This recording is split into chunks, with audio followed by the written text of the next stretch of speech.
All right, good evening, everyone. On behalf of Beyond Baroque Literary Arts Center, I'd like to welcome you all to the Wanda Coleman Theater and to our reading featuring, Dion O'Reilly, Dorianne Laux, and Michelle Bidding. Please, round of applause for them. My name is Jimmy Vega. I am the Associate Director of Beyond Baroque. I'd like to start by acknowledging Beyond Baroque's presence on the traditional, ancestral, and unceded territory of the Tonga peoples. We acknowledge the wrong done to these peoples through settler colonialism, genocidal practices, and the violent disposition of their land. As an arts organization, we are committed to uplifting Indigenous communities, their stories, and cultures. For those who don't know, Beyond Baroque is Los Angeles' oldest literary arts center, located here in Venice, California. Founded in 1968, first as an experimental literary magazine before reimagining itself and becoming the literary center we know it as today. We are based out of the original Venice City Hall and help support writers and help cultivate new writing through our extensive program of writing workshops, readings, and performances. We offer a number of workshops online via Zoom, such as our free weekly Monday night fiction workshop facilitated by Raquel Baker and our historic Wednesday night poetry workshop currently facilitated by Ruja Mohasasi. Similarly, we offer in-paid and in-person and online intensive workshops throughout the year. Later this year, we will feature facilitators such as Louisette Rusto, Holiday Mason, and Brendan Constantine, to name a few. Aside from our workshops, we do offer several readings throughout the year. Next week, we'll be bringing back our reading series In the Stairs, Skulls and Stairs, featuring writers who lean into the occult and have punk attitude in their prose or verse. Our first segment this year will feature Brittany Menjivar, Omar Barcena, Lily Lady, and Jack Skelly. So please do come back for that. It's going to happen next Thursday. After next week, Thursday, Beyond Baroque will be taking a bit of a summer break starting June 28th through July 8th. But please do sign up to our newsletter, check out our website, our socials to learn more. We're excited to return. We're excited to take a break, but we're excited to return as well. And we do have a full slate of wonderful offerings for the fall. If you notice, we didn't charge for the program tonight, thanks to the generosity of our members. So a round of applause to all of our members, please, for making this happen. We do offer memberships to Beyond Baroque starting at $60 for an individual membership. Purchasing a membership allows us to offer free programming. It allows us to also offer free online workshops, and you get a discount for intensive workshops as well. So please do see Genesis in the bookstore, become a member today, or renew your membership if it's lapsed. We really appreciate it.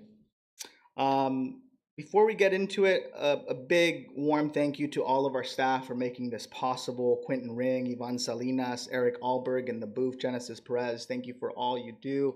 And yes, a warm round of applause as well. Now, we're in for a treat for tonight. We've had a very exciting day, and we're ending it with some poetry. And we're featuring three terrific poets.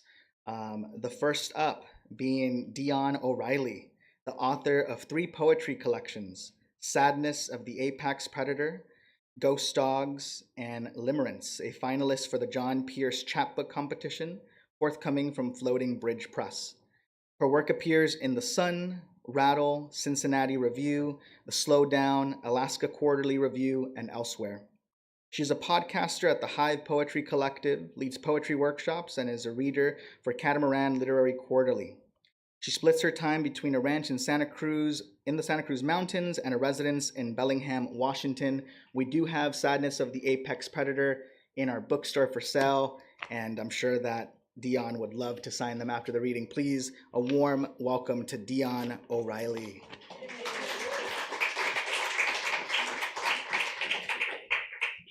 Thanks, Jimmy, Quentin, Yvonne. I'm just going to jump right in. And thank you, Dorianne and Michelle. I'm so glad this could all come together. Gosh, you know what? All of a sudden, I'm like, I feel like I'm having a hot flash. I'm not, though. That's what it feels like. Okay. All right, so I'm going to start with Ghost Dogs because, God, I can't even see anybody. It's like I'm just yelling into the dark, which is what I feel like I'm doing all the time. I'm going to start reading Ghost Dogs, which was a COVID book. It came out in February 2020, so it never got its proper due. And like many of my books, I have a lot of funny poems about sex, or at least a few in every book. And actually, this one, Dorianne, I workshopped this when I was in with you once. I don't know if you're going to remember it. You won't or you will? Okay, good. That's good. All right. I've lived in the same town for a long time, so one of the problems is I see all these people that I would rather not see. X. I glimpsed him leaving Trader Joe's, loading his disposable brown bag of stuff into his waxed buff Jag. My ex, his face dehydrated now, in the way of those old-timey apple-faced dolls.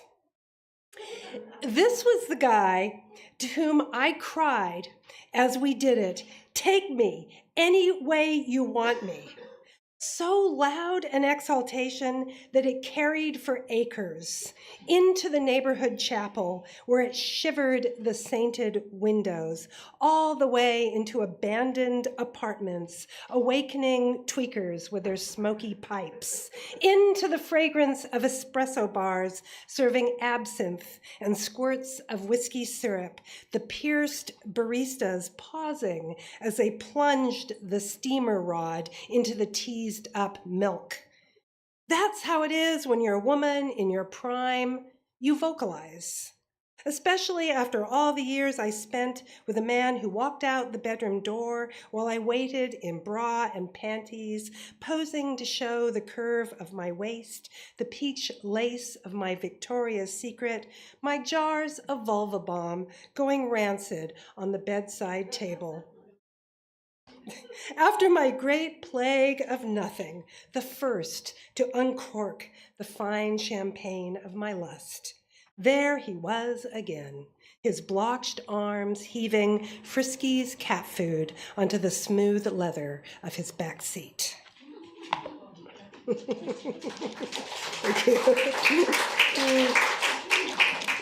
Embarrassing myself is my bliss. Okay, so Sadness of the Apex Predator goes deep into predation, both as predator and prey, and the speaker is ultimately redeemed. So I say if you find the book difficult, read it backwards, because knowing where it ends may remove some of the challenges of reading it, because it goes to, just what it is to be predated. Whoops, there we go.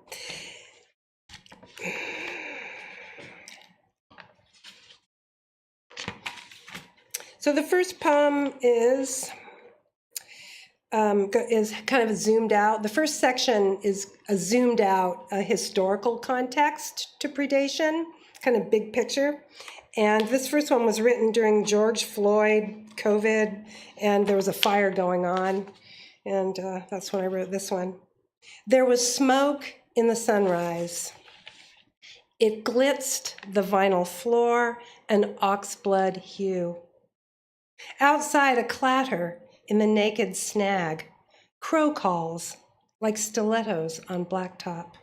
For years, they've been warning us, black Cassandras of the power lines. It's sad, really, how pain teaches truth as if it knows something we need to learn. The ending should be simple. The fox choked on chicken feathers, the wolf slit open, the eaten freed. How I love a campfire story. My face hot from the blaze, my back blained with cold. Behind me, the tangled trees, the endless dark, so many ravenous creatures I can't see. The second half of the book, which is probably the most intense, is about my personal experience as being prey, and also how even the predator suffers. There are two poems in this section. I'm going to read to you two poems from this section. The first one deals with a very extensive burn injury I had in my late teens. The man who bathed me in the burn ward was middle-aged and patient as a vulture. And what was I? A teenager becoming something else. Remnant of a burnt-out house, uncured meat, blood fragment of a butchered bird. He pulled me from my sticky bed each day. No, twice a day. He was my morning and night man, lumbering lumberjack of a man, moon-faced man with an unshaved neck, wide-girthed man with careful hands. He made me grateful for him, tested the water, tepid to the wrist, shorted the chlorine for me, that alkaline wire in the water, piranhas on the backskin, razors peeling it. He mixed it first so it didn't whip when it hit, lowered me gentle into a robe of pain, plush pain, warm reminder of that other burning pain. He cleaned me slow, didn't seem to mind my screams as he debrided the collops and green clots. His nemesis was the hungry sepsis that ate me. Why did it feel like love? I was the buoyant creature of his hand, strapping ranch girl who wasted and healed, whose skin sucked life from bones and fat to lace the corset of flesh. The grafts took, skin fragile as a winged thing curtained down my back, and when I lay naked in the final water, he looked at me like I was a tidbit, told me he'd fixed me up like a fat farm, asked me to the movies. What was he thinking? Did he think I'd want him now that I was whole?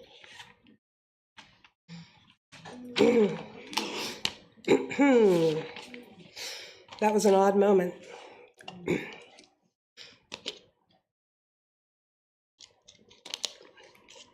This is another one from that second section. Learning to fly. When I am stroked by the dark hand of melancholy, when I can't move or when I move against myself, I can say, now, Dion, levitate. My mother taught me this. My whole body flattened into the filth of the wall-to-wall, the thin, wiry whip whipping me. I was amazed how the sharpness was always sharper than I thought it would be, sharper than I remembered it. I became devout, felt great sympathy for the backs of my knees, the insides of my elbows, the exposed nape. It was a kind of pushing into visions. I saw myself as tender, pink-skinned baby rat or new puppy, eyes gluey, crawling blind. When I was 5, my mother pulled down my soiled panties, rubbed my face in the stool. My disgust was so much more than I expected, as she slowly and carefully smeared it around my lips, showing me how living in a human body was creature. Something embedded under my skin unfolded from my blades, released. I was lifted up. I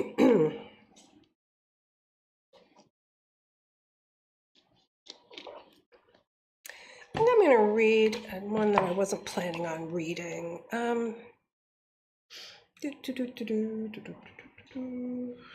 Peacock. For quite a while, I lived in the Pacific Northwest, and I live there now too. And I lived there during the punk era, and I had this punk boyfriend who was really, really super hot. His name has been changed to protect the innocent. Peacock. All Leafs punk friends hated me with my mullet and sellout job. No skin-tight glamour, no heroin pallor. I followed his band around Seattle like an orphan follows a stand-in dad. Prayed a wave of energy might pass through him, a God particle, oscillate his bones enough to feel me. But then Oh, victory! He took a walk with me. The night full of wind, a storm lifting water from Lake Washington like it might become sky and drown us. He wrapped me in his arms, said I was his girlfriend, drove me home on his motorcycle to his bed. Then he fell asleep without touching me. And so it went for many years. There's more to the story, but I like best how much I craved him. Second best, how much I hated him when he took a second woman. I like to savor my fevered jealousy when he stole my peacock feathers, gifted them to her like a bouquet. How he let me smell his perfume on his sweater, watched me scream my dirtiest epithets as he fingered his guitar. It was 40 years ago. My anger tore like a fire break against a greater flame. I like to think I'll never burn like that again, but I could. It's never too late to believe a beautiful story. Start a war to keep it true. That's from the third section. The third section, there's sort of this growing self-awareness and transcendence, which is experienced through the challenges created by being prey. But in that section, there's only an inkling. Okay, the self-knowledge increases through the book as it moves through the arc, and the final section celebrates hunger in all its forms and how it can be redemptive. It celebrates moments of pure being, the lyric moment. I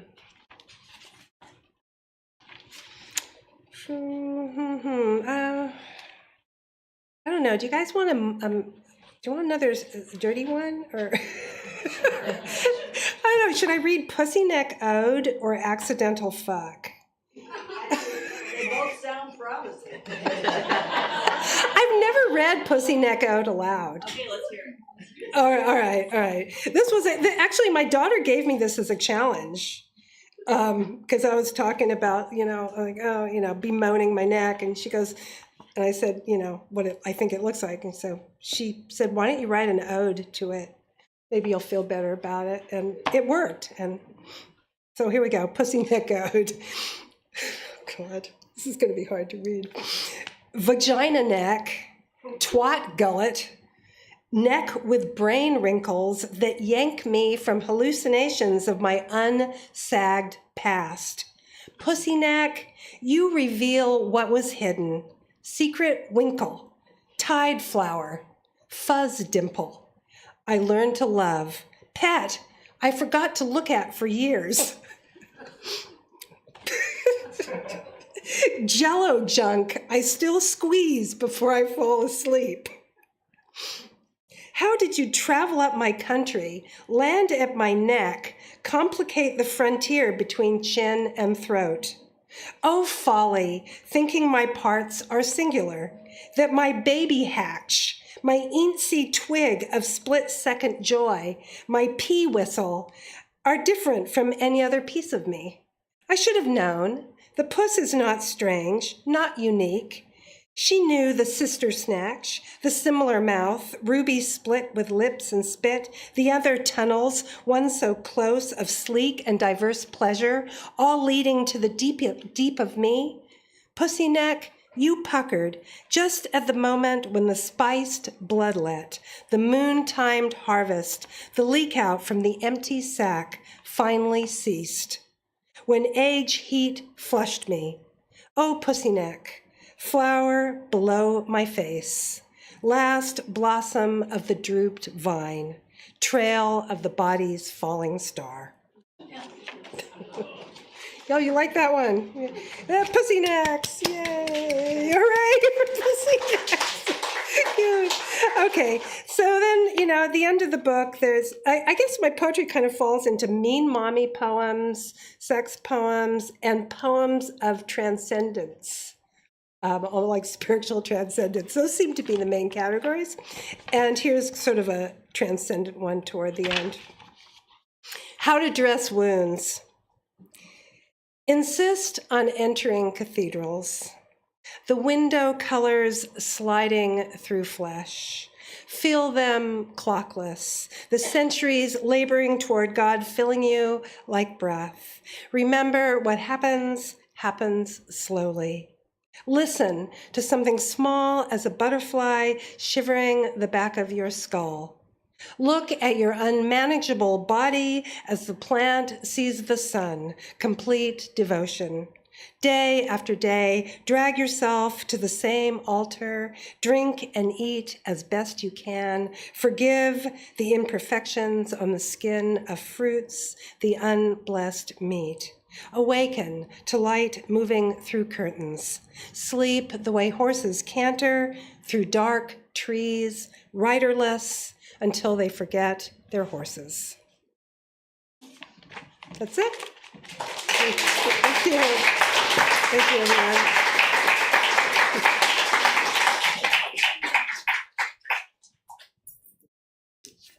One more time for Dion, please.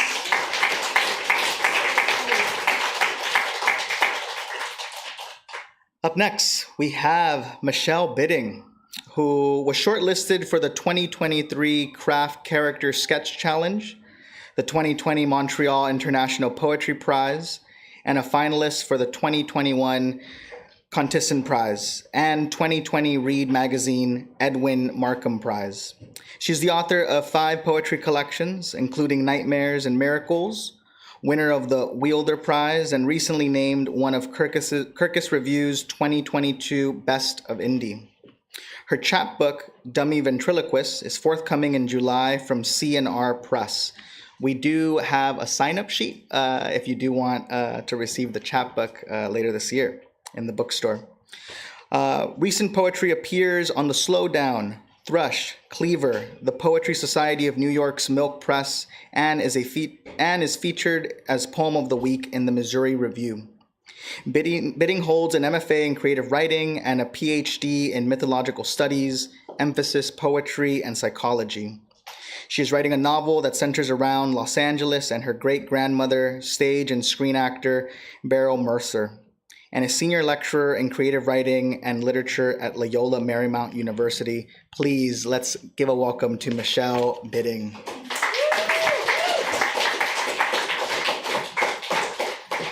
All right. Hi, everybody. Hi. Thanks for making the sign up for Dummy Ventriloquist. I have this copy, so there'll be lots of opportunities to hear it. I'm sure I'll be back reading it. But I'm so grateful for everybody coming together to hear our work and take this moment for poetry in this extraordinary place that is being getting more and more magical and robust and diverse, and so much going on here thanks to people like Quentin and Jimmy and Genesis and so many. So thank you. And Dion, thanks for making this reading happen. And I'll say more about Dorianne in a second. My son, Emmett Abrams, who's here, who you're going to hear a bunch of poems about, made this cover. We collaborate a lot. Yeah. More on that in a minute. Okay. For Phil. All day we've bent like Benedictine monks over armoires and bookshelves, rubbing the house clean of grime and wicked thick dust, pausing but once to drop our robes and oil each other bright as snakes, entwined in the grass of our sun-bolted bed. You never left me, or the strange world of my childhood I carry like a mourner on my back, never quite able to set the black box down and leave it behind without turning back to turn it around. 3 decades I've waited to jump the suicide train. My family tracks like a runaway beneath coastal starlight. A Southern Cross I note and bind in books stretched from ghost smoke. Like a cigarette I wish I had, but I'm trying not to do that because I like my body when it's with your body. 2 strands of the same high voltage cable holding me damp and sparking day or night against the green skin of the dark. Wait till that poem is big nods to Joseph Millar and E. Cummings, of course. Nice that. This is a poem that has words in it that several poets engaged with to write poems that went into a book called Nickel. And Dorianne sent me this exercise, and so I wrote this poem. I wouldn't be here without Dorianne Laux. I just say that right now. My mom. My what? Your mom. My mom, yeah. Yet the loveliness. Once Dorianne told me of the moment her mother finally admitted, apologized even, for the spotty passage of her childhood years. How often they proved a woods rife with wolves and teeth and trickery enough to make a girl want to gaze into the maw of an open oven and mistake that boundless dark for a candle. The loveliness I wanted would have cost my mother nothing. A thimble of breath, a wisp of floss the sparrow plucks from the gutter and threads into her egg chamber behind my front porch lamp. Or the last thumb of indigo milk tugged from breast before my mother crunched those lovelies beyond the borders of her garments. Their nickel hooks and eyes, her secret queendom, a language of the body she was not taught to teach or promote. Oh, fragile basket, we swing through thickets of time, combing the thorns for brighter berries we can crush against our chests like metals or gauze, staunching the grief, our yearn for honesty, for a true line on the tongue. How sweet the taste of even one. And there's somebody else here, Gail Ronsky, who changed my life in poetry and in such a major way, and is both of these women endlessly inspirational to me. Take a sip of water. This poem, Diane de Prima. It's after Diane de Prima, and if you know her poem, An Exercise in Love, you will recognize some of the language, some of the images and words taken from that. An Exercise in Love, after Diane de Prima. I was remembering with Gail over coffee in Topanga how I used to choke up thinking about my son's transition, about the dresses of many colors no longer needed. We'd slipped like pretty fish from their wires inside his closet's unlit shell and floated to a thrifty coastal store. I suppose there are moments together, inhaling a favorite indie film or albacore rolls at an LA eatery, when I've caught the eyes of strangers squinting at him from behind their pebbly centerpieces, like stunned sea anemones, when the sun pokes a socket of clouds and muscles them open, blessing a sun's sacred face that is pure moonstones and cherubs and green hills and heron feathers, little seagrass tufts woven on the edge of his chin's pocked shore due to regular hormone injections. I suddenly understand how confused we all are, how utterly wrong we've gotten it this far. Us dinosaurs, us old barges, backwards in our dreams of absolute gender and pleasure. Gail nods across the altar of our canyon table, and I follow her eyes as I lift a toasted slice to my lips, seeded with pomegranate, sigh a cool scarf of breath into my cup's hot shade. She understands. My son I love is just Emmett, gifting us truth and all-knowing in Hebrew, holy universal in a distant German tongue, though my mouth is saying just Emmett, over and over, Emmett, the smell of his hair, weaving the wind, the color of dawn, Emmett, entirely himself, his name, his own. And that poem was in Beat Not Beat, the anthology of California contemporary riffing on beat poets, which you can buy here, I understand. All right, so this is a brand new book, but I have some brand new poems. I'm gonna read a few of them. This is called Prayer Meeting, and it's an Ars Poetica.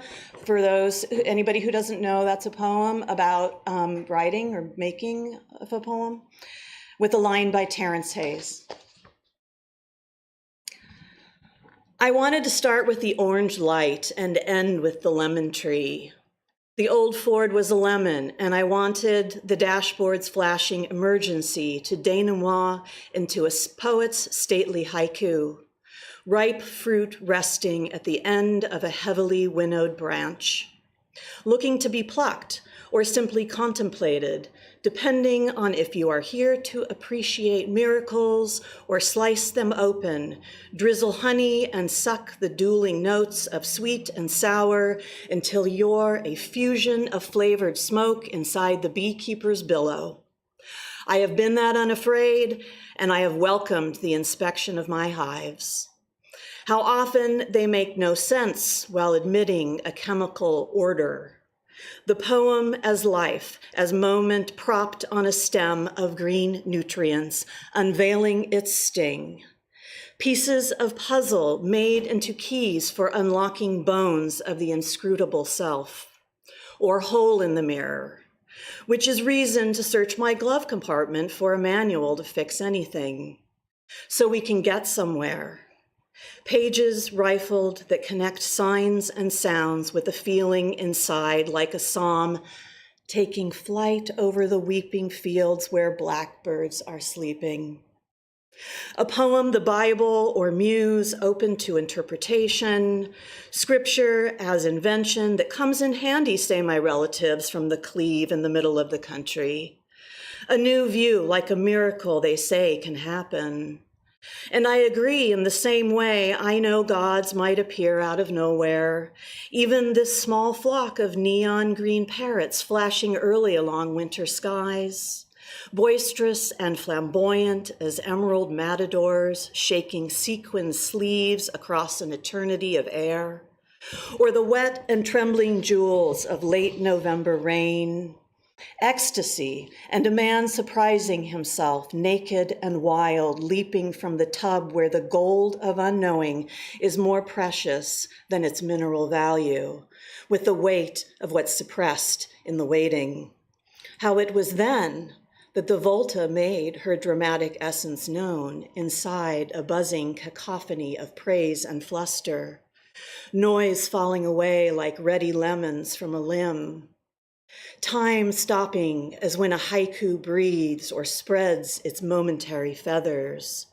How your face pivoted my direction inside the adoring cloud, like a bird or knife in flight looking to land, and my warning lights flashed red.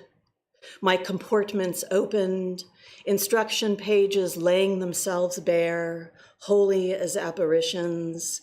In the end, it was the beginning, and the good word was you, out of nowhere, turning to ask, is there somewhere I'm supposed to be? And me not hesitating to answer, where is it you'd like to go? Two more poems. Like I said, I collaborate with my son Emmett, and he's my muse, and more. And he also knows like when to give me the smackdown, so I always listen to him.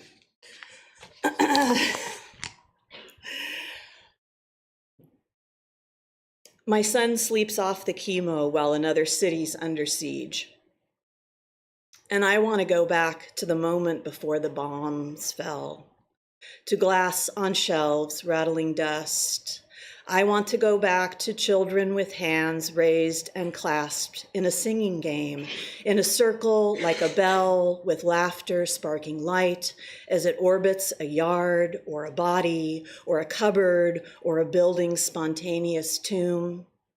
The violin darkens, then rises as smoke.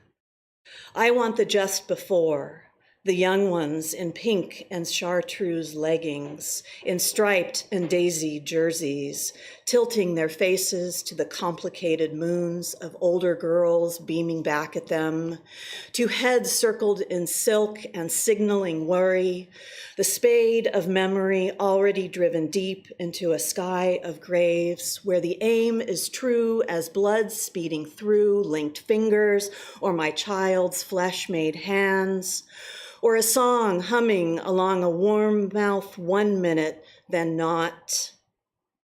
As when the sky's indigo rivers mimic skin, disappearing inside 2 palms, touching at a place where the fortune teller peers, tracking lines like tilled maps of human stars. Where is the angel to predict what a path might take? I want to go back to the moment before the bomb fell, when you told me about shadows, about baby clusters like new fern heads in your chest, ready to unfurl, the cells dividing, poised to drop.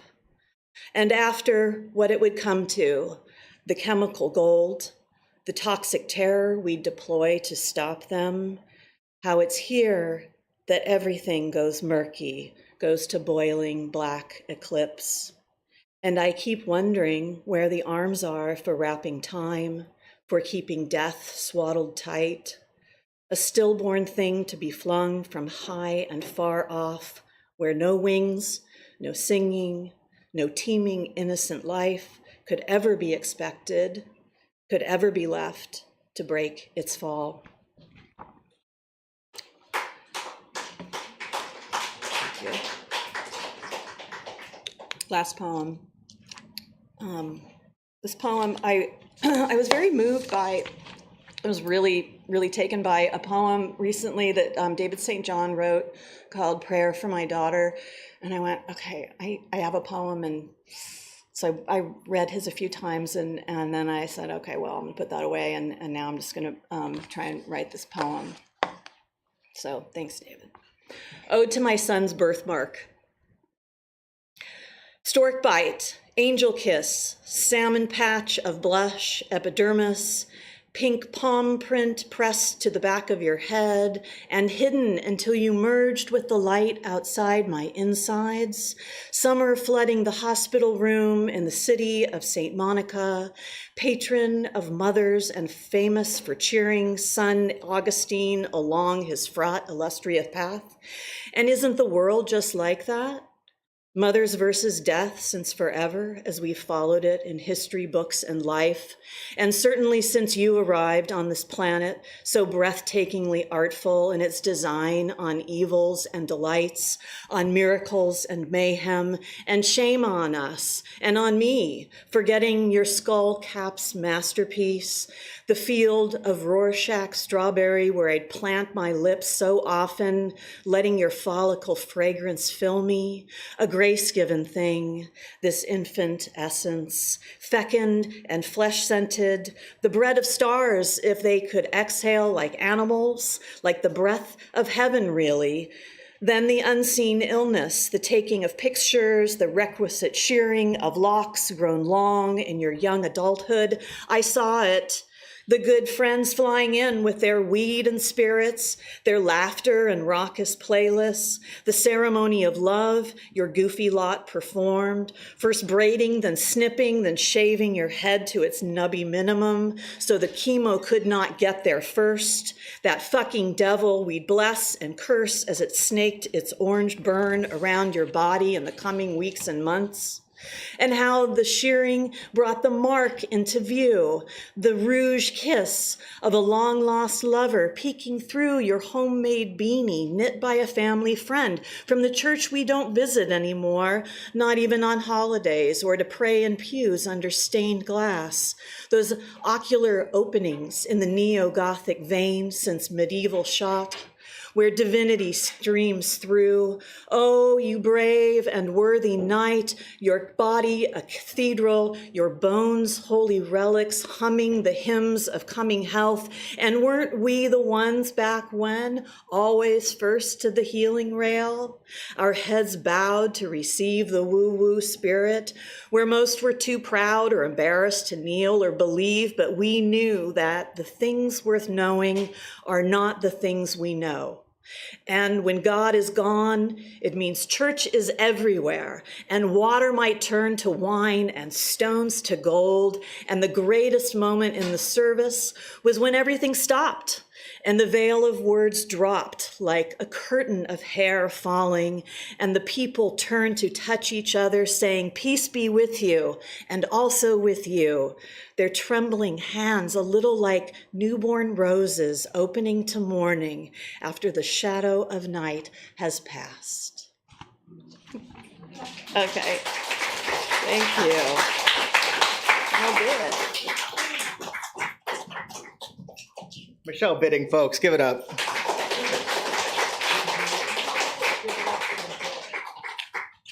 All right, up next, but certainly not least, it is my honor to welcome Dorianne Laux, whose sixth collection, Only as the Day is Long, New and Selected Poems, was named a finalist for the 2020 Pulitzer Prize for Poetry. Her fifth collection, The Book of Men, was awarded the Paterson Prize.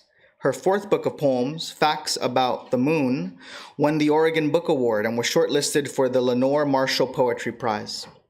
Laux is also author of Awake, What We Carry, a finalist for the National Book Critic Circle Award, Smoke, as well as the fine small press edition, The Book of Women. She is the co-author of the celebrated text, The Poet's Companion, A Guide to the Pleasures of Writing Poetry. Her latest collection is Life on Earth and was released January of 2024. We have some copies in the bookstore along with other work from all of our authors tonight. Please make some noise for Dorianne Laux.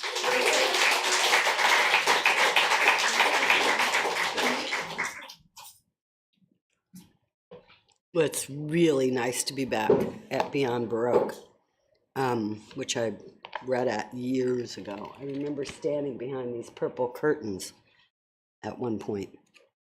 I'm going to read from my new book, Life on Earth, and it begins with a quote by Mary Ruffley, who was the second finalist. There are two finalists for the Pulitzer Prize, and she was a finalist as well. And so I love having her in my new book. The quote from her is, "I began writing because I had made friends with the dead. They had written to me in their books about life on Earth. And I wanted to write back and say, yes, house, bridge, river, hair. No, maybe, never, forever." And this is the first poem in the book. It's called In Any Event. If we are fractured like stars, bred to shine in every direction, through any dimension, billions of years since and hence. I shall not lament the human, not yet. There is something more to come. Our hearts a gold mine, not yet plumbed, an uncharted sea. Nothing is gone forever. If we came from dust and will return to dust, then we can find our way into anything. What we are capable of is not yet known, and I praise us now in advance.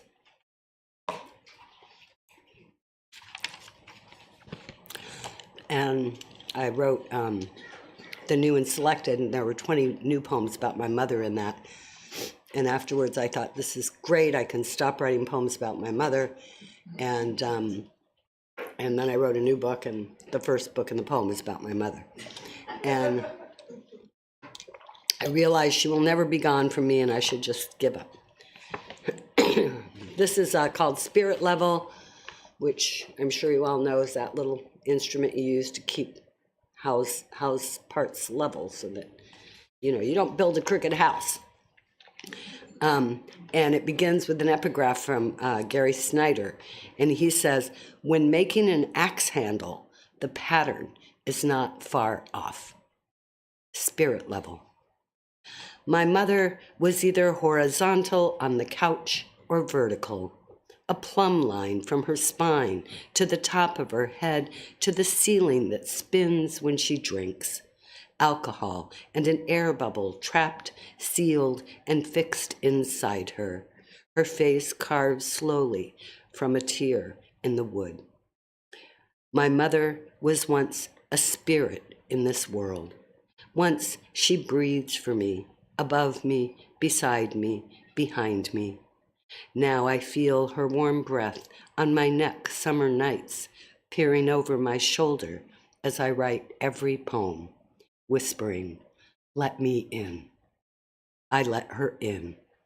I remember every time she picked me up or set me down, put me to bed or woke me from dreams. And now I see how my whole life has been a dream, one she built for me from the ground up. Her daughter, my mother, the axe, beautiful tool with which she shaped me. A house much like the one she lived in, but smaller, fewer rooms, a tiny, unusable attic, and a cluttered basement. I let her in, like she let me in.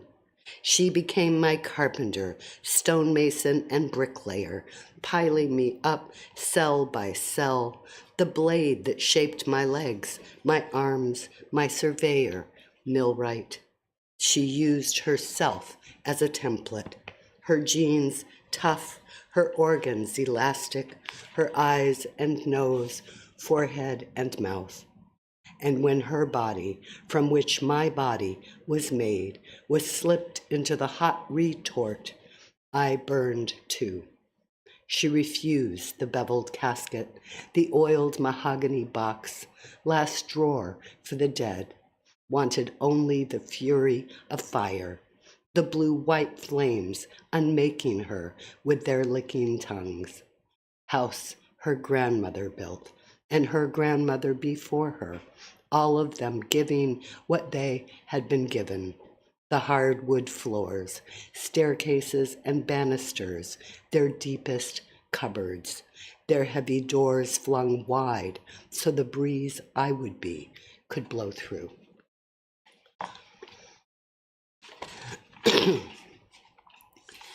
And this is a poem called, I don't know really how to pronounce it, but the Thermopylaeum. And Pompeii, they uncovered a new area of what was buried in Pompeii, and it was an ancient snack stall uncovered in Pompeii. Even in 79 AD, people loved street food. All the young Romans flocking around the sizzling terracotta pots, the stalls frescoed with chickens and hanging ducks, hot drinks served in ceramic, two-handled pateras, filled with warm wine and spices. Their sandaled feet glimmered as they milled around, waving hellos, smudging one another's cheeks with kisses, murmuring gossip, complaining about the crazy rise in the price of wheat. Soups and stews, skewered meats, stacks of flatbread, honey cakes and candy made with figs.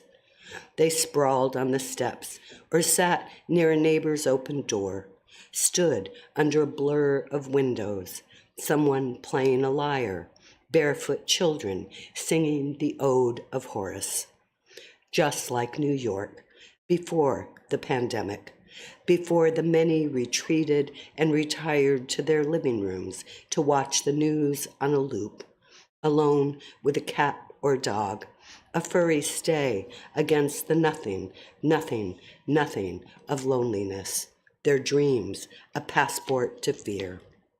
I used to see the excavated people of Pompeii, frozen in time, caught curled in sleep or kneeling, a couple fucking, though there is one of a possible father propped in what looks like an easy chair, a mother bouncing a child on her lap, as if they decided in their final moments to be happy, to go into the afterlife covered in ash, buried alive by joy.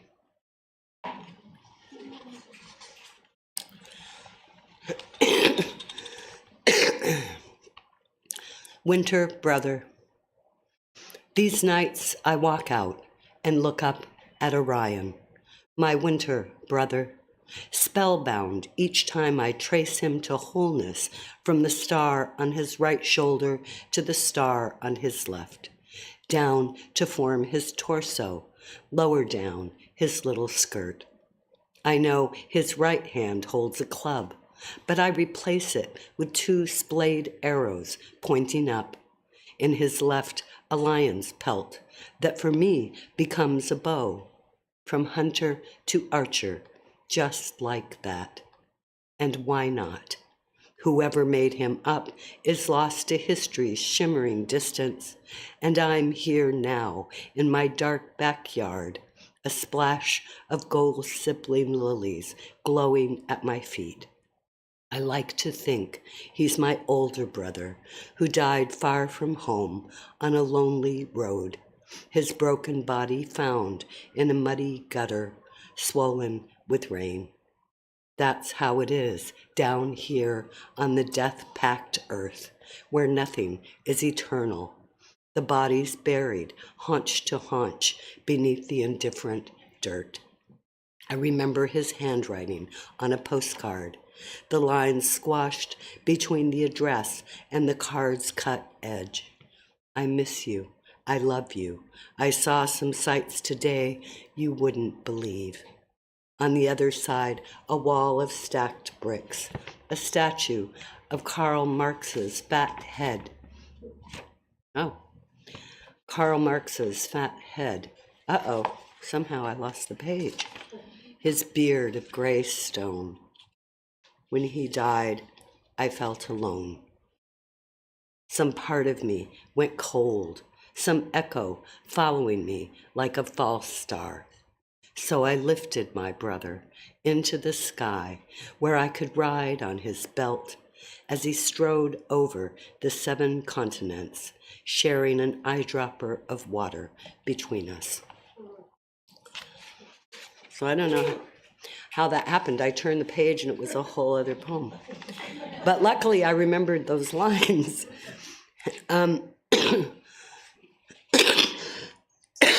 So I'll finish up with 2 more.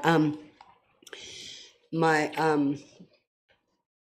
problem has always been Dion. I mean, who can sit there and tell you everything each section means and what her themes are and what, all that shit. And I never know. I just write poems, and I don't know what's going to happen. And I always have a hard time putting them together, like, should this go first or so? I don't know. They're just poems. And, but with this book, when I wrote the poem Life on Earth, I thought, well, that's the perfect title for a book that doesn't need to even have sections. Because no matter what I write, it's going to be a poem about life on Earth. Because this is where I live. And so it just took a lot of that, decision-making out of the picture. And this is the title poem of the book, which is the last poem in the book, Life on Earth. The odds are we should never have been born. Not one of us. Not 1 in 400 trillion, to be exact. Only one among the 250 million released in a flood of semen that glides like a glassine limousine filled with tadpoles of possible people, one of whom may or may not be you. A being made of water and blood, a creature with eyeballs and limbs that end in fists, a you with all your particular perfumes, the chords of your sinewy legs singing as they form, your organs humming and buzzing with new life, moonbeams lighting up your brain's gray coils, the exquisite hills of your face, the human toy your mother longs for, your father yearns to hold, the unmistakable you who will take your first breath, your first step, bang a copper pot with a wooden spoon, trace the lichen growing on a boulder you climb to see the wild expanse of a field, the one whose heart will yield to the yellow forsythia, named after William Forsythe.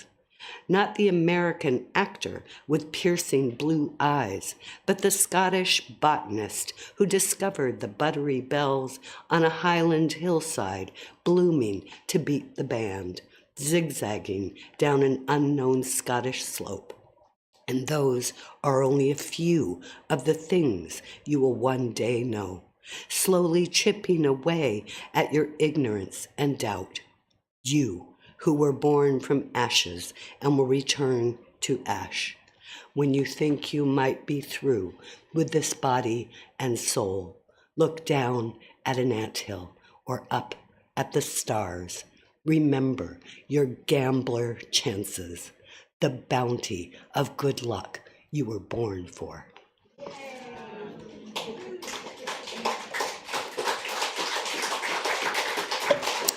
And I forgot this is on YouTube.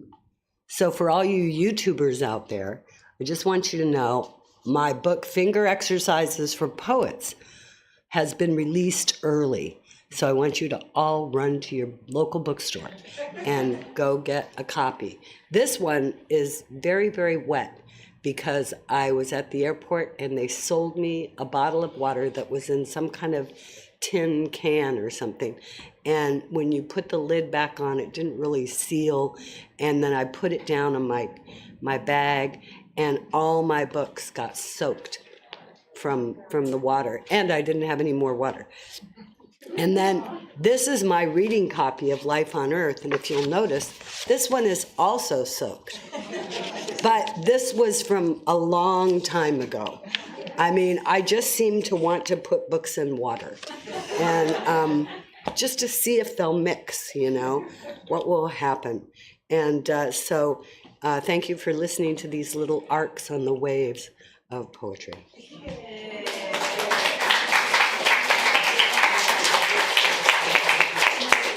Dorianne Laux, folks, come on, let's give it up. And thank you so much to Michelle and Dion. We've been working quite hard on putting this together, and today we get to celebrate. And thank you so much for your generous offerings. I think that's it for tonight. You know, we have a reception outside, books in the bookstore. Thanks for being here.